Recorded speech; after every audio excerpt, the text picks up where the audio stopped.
Naga Chaitanya శోభితల engagement నెట్టింట తెగ హల్చల్ చేస్తోంది. నాగచైతన్య ఎంగేజ్మెంట్ ఫోటోలను తన ఇన్స్టాగ్రామ్ లో షేర్ చేసుకున్నారు. అందుకు నెటిజన్లు కంగ్రాట్స్ అంటూ కామెంట్ చేయగా ఒక కామెంట్ మాత్రం దుమారం రేపుతోంది.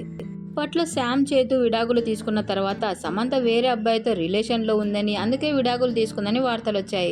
సమంత తన క్లోజ్ ఫ్రెండ్ ప్రీతం జుకాల్కర్ ఇద్దరు ప్రేమించుకుంటున్నారని, వీరిద్దరు త్వరలోనే పెళ్లి చేసుకుంటున్నారని ప్రచారం జరిగింది. అందుకు కారణం సమంత జుకాల్కర్ జోడీగా కనిపించడమే.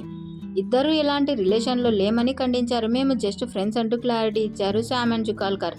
అయితే ప్రస్తుతం నాగచైతన్య శోభిత ఎంగేజ్మెంట్ ఫోటోలను షేర్ చేయగా ఓ పతిత కంగ్రాట్స్ అంటూ కామెంట్ పెట్టారు ప్రీతం జుకాల్కర్. ఇన్స్టా స్టోరీలో షేర్ చేయగా, రహస్యాలు మరియు అబద్ధాలు మీరు ఎంత జాగ్రత్తగా ఉన్న సంబంధాన్ని చంపేస్తారు, మీరు చిక్కుకుంటారు అంటూ మరో ఇన్స్టా స్టోరీలో రాసుకొచ్చారు ప్రీతం జుకాల్కర్. అయితే సమంత జీవితాన్ని నాశనం చేశాడని, నాగచైతన్య మీద కోపంతో ఇలాంటి పోస్ట్ పెట్టాడని నెటిజన్లు అభిప్రాయపడుతున్నారు.